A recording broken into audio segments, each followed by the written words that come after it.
इस प्रक्रिया संदेह के घेरे में है। राजस्थान प्रदेश कांग्रेस कमेटी के अध्यक्ष और राजस्थान के एजुकेशन मिनिस्टर गोविंद डोटासरा जी के निजी रिश्तेदारों को अनड्यू बेनिफिट देने का मामला सवाल जोर शोर से उठ खड़ा हुआ है। आप सब लोग जानते हैं कि जब आरएस के इंटरव्यू चल रहे थे उसी दौरान राजस्थान की एंटी करप्शन ब्यूरो ने आरपीएससी में ट्रैप की कार्रवाई करी और एक ऐसे कर्मचारी से ट्रैप हुआ जो आरपीएससी के एक मेंबर से संबंधित है। और तीसरी बात, आज के एक महत्वपूर्ण राजस्थान के समाचार पत्र ने आरपीएससी के एक मेंबर से इन्हें इंटरव्यू के लेन देन के संबंध में एक व्हाट्सएप चैट को भी छापा है, उजागर किया है। ओवरऑल मेरे कहने का मतलब है कि आरएस 2018 की भर्ती प्रक्रिया पूरी तरह से संदेह के घेरे में आई हुई है और आरपीएससी की साख पर, आरपीएससी की विश्वसनीयता पर सवाल खड़े हो गए हैं। दूसरी बात कि हम केवल इसी 2018 की परीक्षा की बात नहीं कर रहे। जितनी भी परीक्षाएं जिनमें साक्षात्कार के माध्यम से चयन होता है, उन सारी परीक्षाओं में किस स्तर पर भ्रष्टाचार होता है ये बात किसी से छुपी हुई नहीं है। आप में से सब जो जागरूक लोग हैं, जो सार्वजनिक जीवन जीने वाले लोग हैं, या वो सब स्टूडेंट जो इन प्रक्रियाओं से गुजरकर इंटरव्यू में जाते हैं, उनको पता है कि किस स्तर का भ्रष्टाचार होता है। मैं बात किसी सरकार की नहीं कर रहा। मेरा कहने का मतलब है कि आरपीएससी में भ्रष्टाचार उसकी जड़ में, रग रग में बैठ चुका है। तो क्यों न ये जो साक्षात्कार की अनिवार्यता है, जो ये पद्धति विकृत हो चुकी है, उसको खत्म कर दिया जाए। आप सब लोगों के माध्यम से पुरजोर ढंग से हम लोग 3 डिमांड कर रहे हैं। पहली डिमांड तो ये कि इस पूरी जो आरएस 2018 की भर्ती परीक्षा है उसकी न्यायिक जांच करवाई जाए।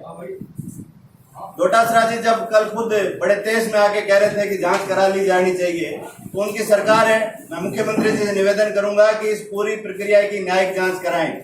और सरकार अगर न्यायिक जांच नहीं कराती है तो हम गवर्नर साहब के पास जाएंगे और वहां से भी हमें आशानुरूप सफलता नहीं मिलती है तो हम जरिए कोर्ट न्यायिक जांच की डिमांड करेंगे। दूसरा जो महत्वपूर्ण बात है, जो एक स्थायी बात है, कि ये जो अनिवार्य साक्षात्कार की प्रक्रिया को खत्म किया जाना चाहिए। ये व्यवस्था पूरी तरह से विकृत हो चुकी है और भ्रष्टाचार इस इंटरव्यू की प्रक्रिया के कारण जड़े जमाए बैठा है। इसलिए हम लोग डिमांड करते हैं कि साक्षात्कार की प्रक्रिया को खत्म किया जाना बहुत ही आवश्यक है। तीसरी बात कि हमारे यहाँ एक समृद्ध परंपरा रही है कि जब भी किसी राजनेता पे आरोप लगते हैं तो वो अपना इस्तीफा दे देते हैं। राजस्थान के जो शिक्षा मंत्री हैं उनको अपने परिवार के लोगों को अनड्यू बेनिफिट देने का आरोप लगा और वो बड़ी बेशर्मी के साथ इस बात पे अनर्गल आरोप लगा रहे हैं और इस तरह की बात कर रहे हैं। मैं आप लोगों के माध्यम से शिक्षा मंत्री जी से इस्तीफे की मांग करता हूं और राजस्थान के मुख्यमंत्री अशोक गहलोत जी से मांग करता हूं कि वो कह रहे हैं कि हम गुड गवर्नेंस देंगे, हम भ्रष्टाचार पे जीरो टॉलरेंस की नीति को अपनाएंगे। तो जब तक इस मामले की न्यायिक जांच चले तब तक डोटासरा जी को अपने पद से मुक्त कर दिया जाए। अगर वो इसमें साफ निकलते हैं तो वापस उन्हें बना दे और अगर वो दोषी निकलते हैं तो उनकी जहाँ जेल जगह है उनको वहां भेजें। कल हम सब लोग डोटासरा जी के बयानों को सुन रहे थे बड़े तेज में आके, और जिस तरह से राजस्थान के शिक्षा मंत्री को बोलना चाहिए, उनकी आदत है, वो विनम्रता को हमने कभी देखी नहीं। जिस अहंकार और दम के साथ राजस्थान के एजुकेशन मिनिस्टर बात करते हैं, उनको राजस्थान के इतिहास की जानकारी नहीं है, महापुरुषों का जो सम्मान नहीं कर सकते। कल जिस तरह की बयानबाजी वो कर रहे थे, जानबूझकर वो इस पूरे मामले को जातीय रंग देना चाहते हैं। इस मामले में कहीं भी जातीयता का सवाल नहीं है। ये जो उनके परिजनों ने, उनके रिश्तेदारों ने जिस किसी का भी हक खाया है, वो उसी वर्ग का हक खाया है जिस वर्ग के हितैषी बनने की वो बात करते हैं। मैं आप लोगों के माध्यम से 5 सवाल उनसे करना चाह रहा हूँ। मैं आपसे, मेरा निवेदन रहेगा कि इन 5 सवालों को आप जोर शोर से मेरी बात को मजबूती के साथ आप जगह दें। ये जो 2018 की भर्ती परीक्षा है, इसमें डोटासरा जी ने क्या अपने निजी रिश्तेदारों को अवांछित लाभ पहुंचाकर अपने पद का दुरुपयोग नहीं किया है?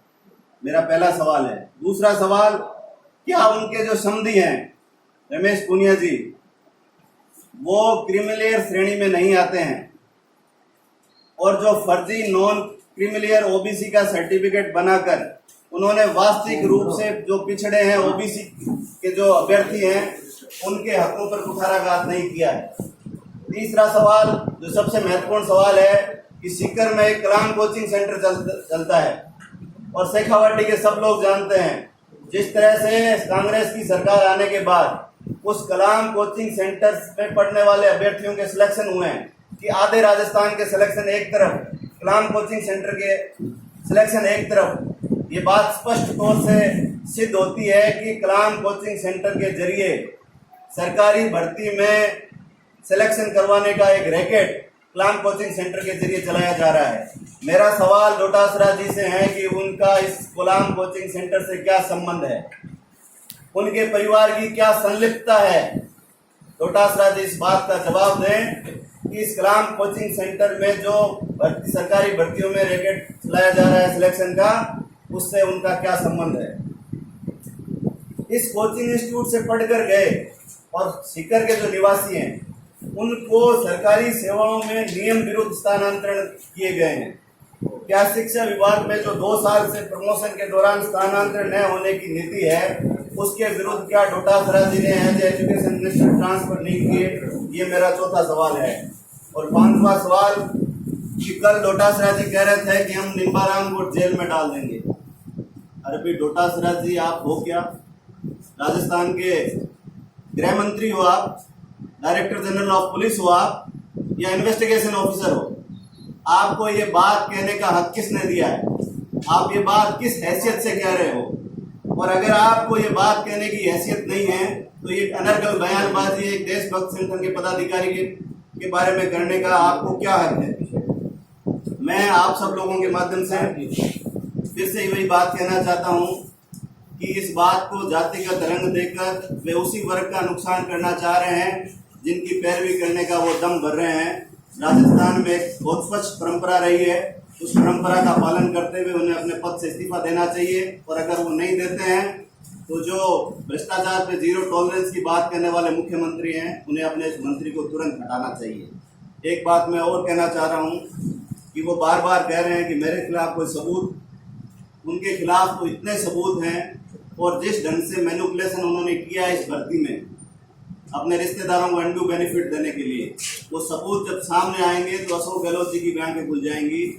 आवश्यकता पड़ने पर कोर्ट के सामने वो तमाम सबूत हम लोग पेश करेंगे और निश्चित रूप से जो दूसरों को जेल भेजने की बात करते हैं उन्हें ये अकल, उनकी अकल में ये बात आ जानी चाहिए कि वो खुद को और अपने सगे संबंधियों में जेल में भिजवाने की तैयारी कर रहे हैं।